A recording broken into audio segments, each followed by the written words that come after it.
thanks so much to everyone who has shown up tonight. What a terrific crowd and what terrific poets we've heard already. And thank you for splitting the open mic, because it's 5 to 11 here. And so I don't have to be on stage so late in the evening. I want to, I am coming in to Toronto, and it is the traditional home of the Wendat, the Anishinaabe Nation, the Chippewa, the Haudenosaunee Confederacy, and the Mississaugas of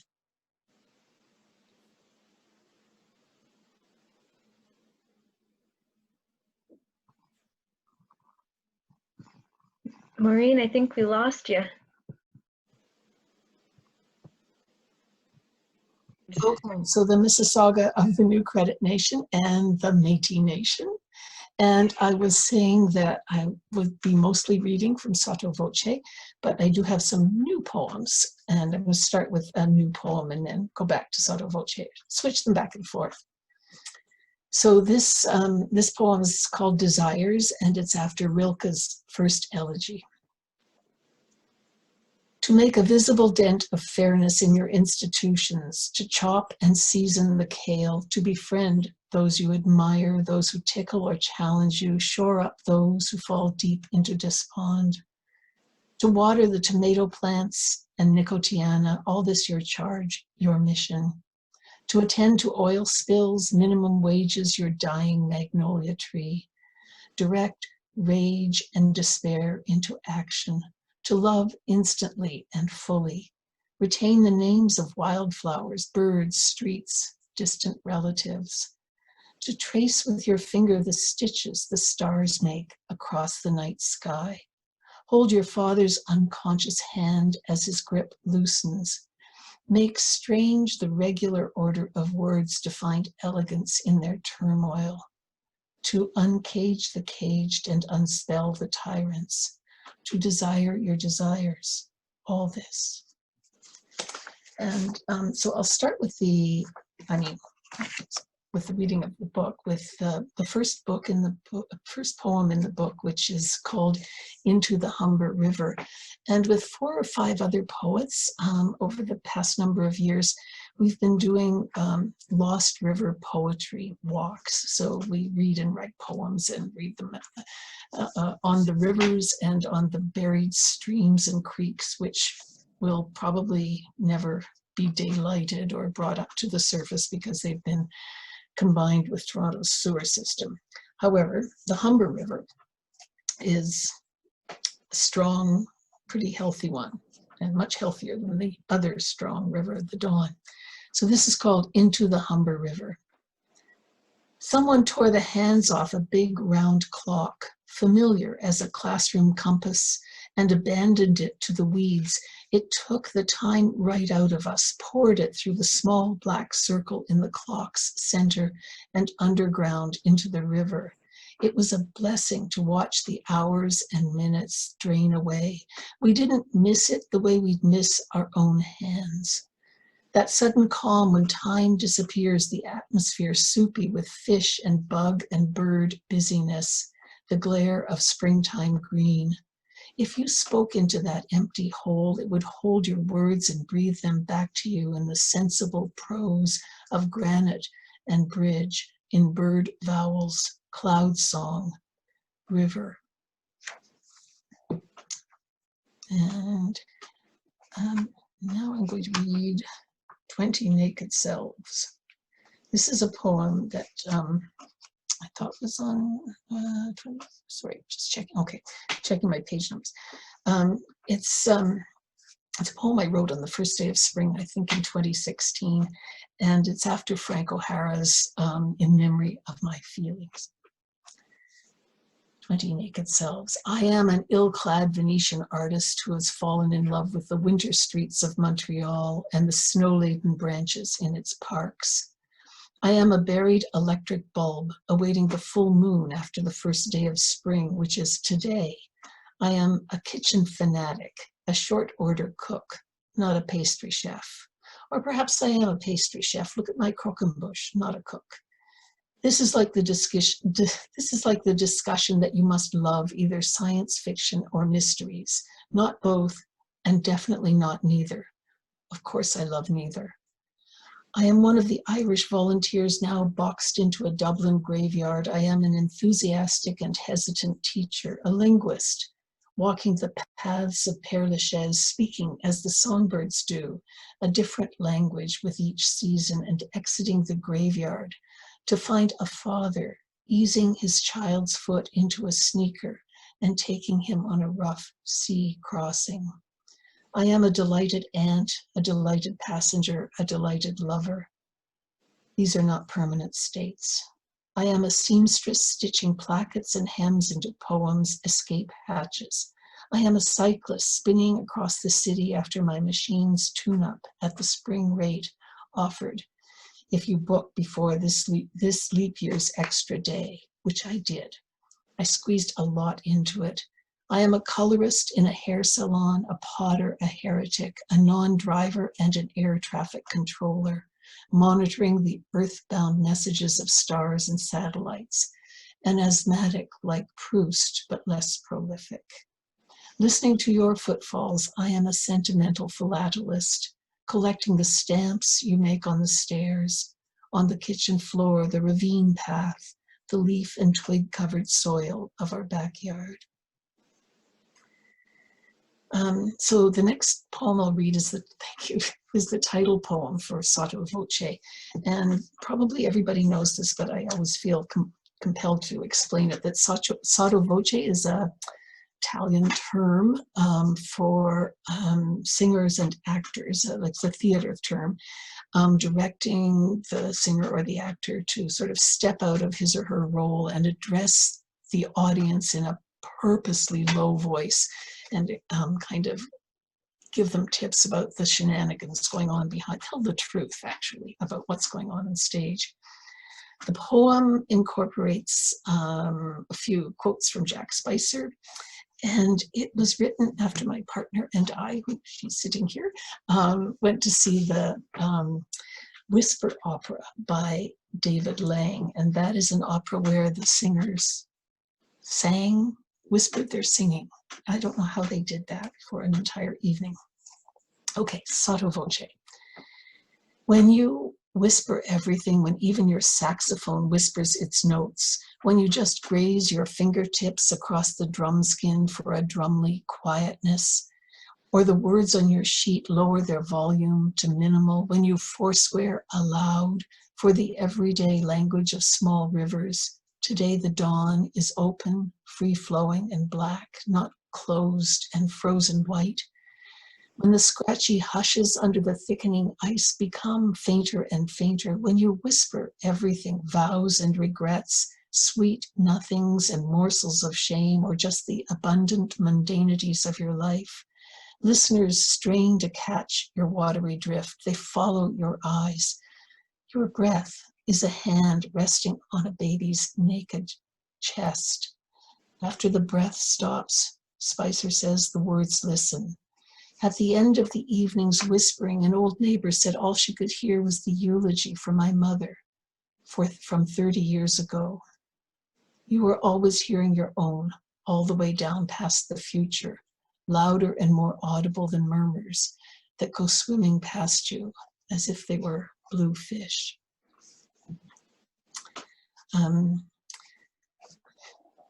And so now I'll read a poem called State of Undress. And State of Undress is a poem that is about and kind of to the memory of the 10 Beaver Hall painters in Montreal who were doing their art in the 1920s.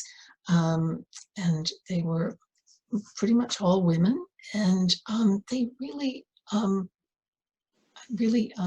developed a new form of modernism. And so they were pretty significant and really kind of overlooked until the last 20 years or so. So it's called A State of Undress. Glaring colors and rough drawing, said the male critics. Big ideas and almost no means, your followers said. Brothers and fiancés off to the Great War, you turned away from grief. Painted blocks of colors, portraits of other women, a bather, with fleshy open legs, a girl in a dotted dress, two young theater goers with their backs to us, and the nude with sandals on. Not a proper nude, said the judge, removing the work from display, merely a state of undress. Your lives, the subject of your work your lives' mainstays. Friendship, the engine. I've known so many groups like yours. For me, it's been late night calls across the continent, cooking up conferences for 400, wrangling meetings and readings and petitions, or just 4 women laughing over breakfast in a restaurant by a pond, notebooks at the ready. For you, storefronts and snow-clad city streets, your daily vistas, eliminating distractions, simplifying life, but painting sex, flesh, into bold clarity. Well turned out, you indulged in high fashion, a simple coif, plain gold chain at the neck. And oh, how a model described the woman who painted her portrait. Like a dreamy, purring kitten, velvety and luxurious. Pretty sure I know what that means. And then the next poem is also a little bit about, well, it ties in the whole issue of World War I. I'm just having trouble with my numbers here. I'm going to look it up, sorry. Yeah. I mean, part of the reason those women, the Beaver Hall women, were able to get such a good art education was because the men were all off at the war, off at World War I. So when I was preparing the reading, I thought of my other World War I poem, which is Urge, Orchard Cemetery. My uncle had a cousin. My father had a cousin. No, my father had a cousin who was killed in World War I. Is that possible? It's my father. Anyway, somebody in his Cornelius Enright. We visited your grave, saw the date, your wooden cross freshly whitened, your name hand lettered in black paint, or was it etched onto a headstone? Oh, this was 30 years ago, and you'd died 60 years earlier. There were no fruit trees, no spring blossoms, just a small crop, 144 soldiers planted. I listened for your young man's voice. Heroic, wrote the captain in his citation. I hope he wrote that to your mother too, not the rest of his report. A little bit of trouble that day, 15 dead. You survived, Vimy, but then a year later. We have become specialists in death dealing, Cornelius, so much worse in the 100 years since. But the family fact of your death overshadows how you must have done your share. How can the words of Greek gods and goddesses, 25 centuries old, pursue us, but yours are lost? Can we not read a few of your letters sent home? Pour a drop of oil into your palm, hum to your bones. I want to lay a small flowered rug on your plot, cushion and warm you. Set it apart. Give pause to cemetery visitors. I have never made a song that told of war, wrote H.D. How can we keep those songs unsung? Just going to take a sip of water.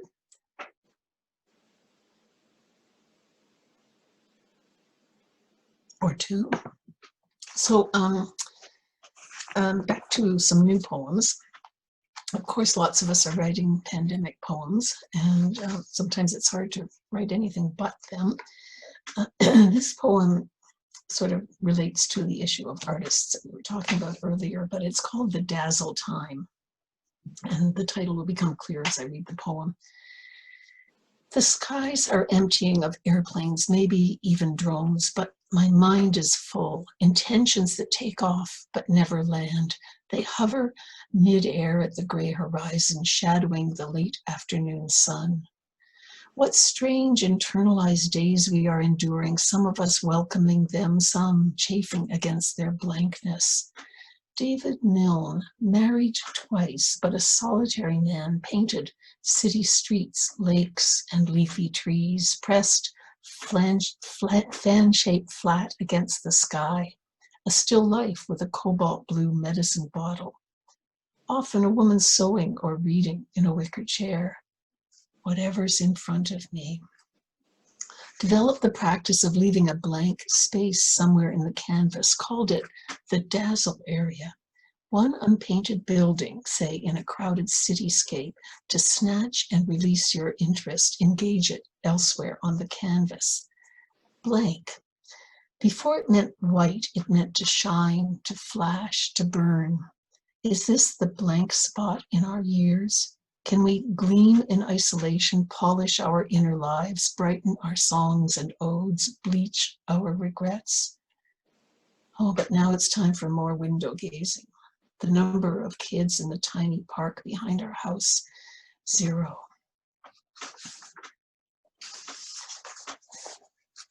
And this one is called Not My Idea. And it sort of came into my head because on our street we were doing the pot banging, and there are also some wonderful musicians who live in our street. And so 2 evenings during the whole pot banging era, they produced a wonderful evening of music for us, including some songs that are mentioned here. Not my idea. The singing wasn't my idea, but I did it anyway because I wanted to reach you. I interrupted all the old statues cloaked in gilt-hemmed folds and speaking a cacophony of dead languages. The saints were hatless but haloed, crowned with an energy that prickled their scalps and rayed upward to pierce the oculus in the roof of the magnificent new library, where you can borrow laptops by the hour. The saints had followed me there in search of a new kind of church, but I was looking for a typewriter, stencils, and an old mimeograph machine to make 100 copies of the famine song for you. The one sung all through the eras before any saint was born. On the passerelle, the wind said, scatter, and I knew that's how you'd hear the song. And let's see if I have a little bit more time, so I think I'll read a final poem from Sotto Voce, and this is Are You Ladies Lost one. There are 2 Are You Ladies Lost poems. My partner Ruth and I were coming back from the gym one Sunday morning very early, and it was January, and we thought we heard a robin. And so we were looking up into the trees, looking for the robin, trying to follow the song into the bare branches. So, are you ladies lost? Asks one of the men as we stand, staring up into the bare branch tree at the end of our street. No, we say no. We're looking at the robin. Robin singing plumply from a February branch, dawn song, a run of high notes that trill upwards back to the lost sounds of the bone or bamboo flute, of a sharp shovel cutting into turf, whir of the spinning wheel, electric typewriter. Why have you come back so soon, we ask the robin, or did you never leave? The 2 guys look at us with concern. One says, the men won gold this morning. Our team on a distant frozen rink. We slip and crackle our way across ice patches up and down decaying snowbanks. The 2 men themselves seem a bit lost, but we are grateful for the return of birdsong and their kindness. We go back home for showers and laundry and washing the week's radishes and carrots and pears. Sunday morning, last day of the Olympics, but we are more warmed by the roundness and cheer-up song from the tree beside the train tracks, by the gush of hot water and the love cries that spilled into our night's sleep. What am I here for? Asks my friend's elderly mother, impatient to die. Just to notice one beautiful thing a day, she tells her. A few blocks over, the carillon at the Russian Orthodox Church rings. A ripple of white swirls in transparent ice over a driveway puddle. 2 bouquets of orange-streaked yellow tulips. Winter sunset in a vase. Thanks very much, everybody.